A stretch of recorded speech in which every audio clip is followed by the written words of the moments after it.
कि ना जमहूरियत आएगी और ना आजादी आएगी। यही माफिया ऊपर बैठ के खून चूस के पैसा बाहर ले जाएगा, लोग गरीब हो जाएंगे। लोग गरीब हो रहे हैं। आप अब ये देख लें कि हमारा जो औसत आमदनी है, मैं फिर से बताता हूं, ये आप सब याद रखें ये चीज।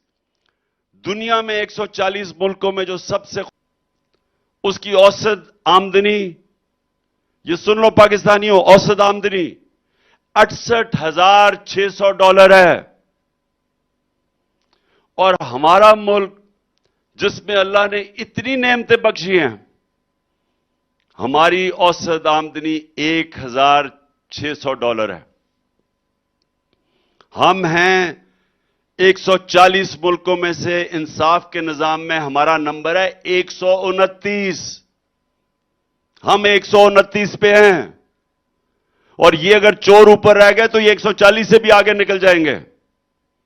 और वो जो जो मुल्क ऊपर हैं, जिधर इंसाफ है वहां खुशहाली है।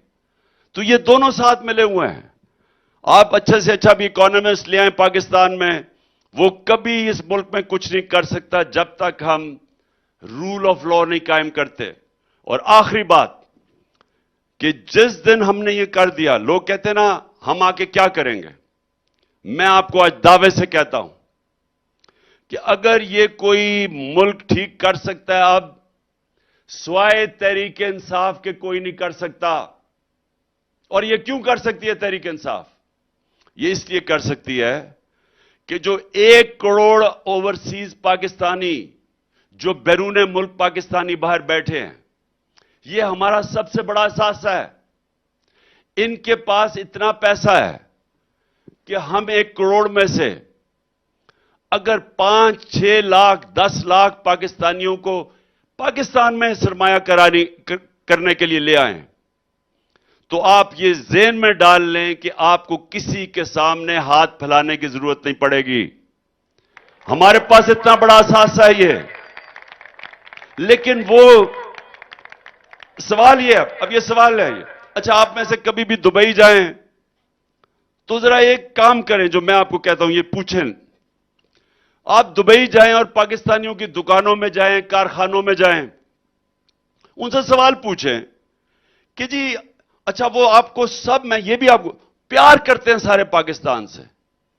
जितने भी आपको दुकानदार या सियासतदार या सरमायाकार मिलेंगे वो पाकिस्तान से प्यार करते हैं। लेकिन आप उनसे पूछें कि देखिए आप यहां दुबई में दुकान खोली हुई है या फैक्ट्री लगाई हुई है, आप यहां दुबई में लोगों को नौकरियां दे रहे हैं, आप यहां पैसा बना रहे हैं, आप पाकिस्तान में क्यों नहीं बनाते? पाकिस्तान में लोगों को नौकरियां मिलेंगी अगर आप पाकिस्तान में सरमायाकारी करें। तो वो क्या कहेंगे आपको? वो कहेंगे हम पाकिस्तान से तो हमारे ऊपर हर किस्म की हमें रिश्वत देनी पड़ती है। हर कोई पैसा मांगने आ जाता है, इंस्पेक्टर्स आ जाते हैं पैसे रिश्वत मांगने, वो टैक्स वाला आ जाता है, अगर हम दयानतदारी से टैक्स दें वो टैक्स दुगना कर देता है, और अगर हम उसको पैसे दे दें रिश्वत तो हम टैक्स आधा भी दे देते हैं। वो दुबई में कहेगा कि हम यहां जब आते हैं हमारे से वो लाइसेंस फी चार्ज करते हैं, वो भी एक किस्म का टैक्स है। एक दफा हम टैक्स दे दें ना हमें कोई पूछता है, कोई हमें तंग नहीं करता, जितना भी हम पैसा बनाए हम बना सकते हैं। हमें किसी किस्म की सरदर्द नहीं होती, कोई हमें आके रिश्वत नहीं मांगता। और यही आपको हर जगह, मलेशिया चले जाएं, बर्तानिया चले जाएं, कितनी दफा बेचारे बर्तानिया में पाकिस्तानियों ने आके पाकिस्तान में सरमाया करने की कोशिश की है। क्यों नहीं कर सकते?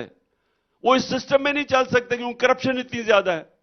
करप्शन इतनी ज्यादा है क्योंकि यहां इंसाफ नहीं है, रूल ऑफ लॉ नहीं है, कानून की हुक्मरानी नहीं है, तो वो फिर छोड़ के बाहर भाग जाते हैं। तो इतना पाकिस्तान के काबिल लोग, बड़े बड़े बिजनेसमैन मुल्क से बाहर बैठे हुए हैं, वो आते नहीं हैं पाकिस्तान में क्योंकि उनको इत्मीनान ही नहीं है हमारे सिस्टम पे। और हम क्यों नहीं सिस्टम ठीक कर सकते? क्योंकि चोर ऊपर बैठे हुए हैं। ये चोर ऊपर बैठे हुए सिस्टम ठीक नहीं करने देंगे, क्योंकि इन्होंने अपनी चोरी बचानी है, एनआरओ लेना है। ये आपका निजाम ठीक नहीं होने देते। और ये है पाकिस्तान की जंग।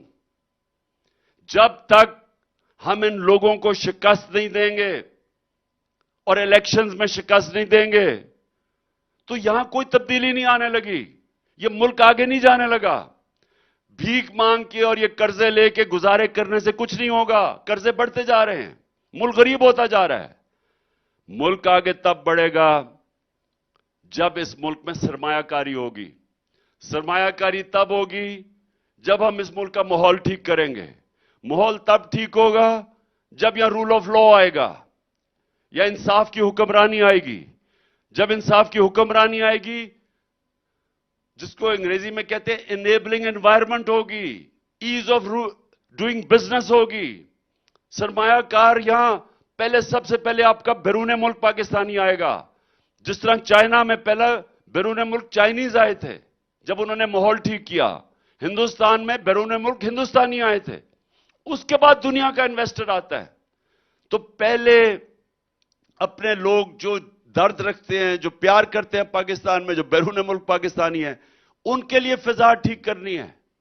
वो फिजा तब ठीक करेंगे जब इंशाल्लाह इलेक्शन में जीत के एक मैंडेट से अवाम के आएंगे। अवाम के मैंडेट से उसके बाद हम इस मुल्क का इंसाफ का निजाम सबसे पहले ठीक करेंगे। सारी रुकावटें हटाएंगे जो सरमायाकारों के रास्ते में है। यहां पाकिस्तान में ऐसा सरमायाकार बैठा हुआ है, वही अपना पैसा वापस लाना शुरू कर देगा। उसके पैसे को तहफ्फुज देंगे। हम उनको एक ऐसा माहौल देंगे जिधर उनको कोई तंग नहीं करेगा। जो माहौल उनको बाहर मिलता है वही पाकिस्तान में देंगे। हमारा 23 करोड़ का आबादी है। 23 करोड़ की आबादी का मतलब दुनिया से सारा सरमायाकार आएगा पाकिस्तान में इन्वेस्ट करने। तो इसलिए आखिर में मैं ये आप सबको कह दूं कि हमारी 27वीं सालगिरह है। इंशाल्लाह 28वीं सालगिरह में ये मेरा ईमान है कि आपकी इंशाल्लाह हुकूमत आएगी।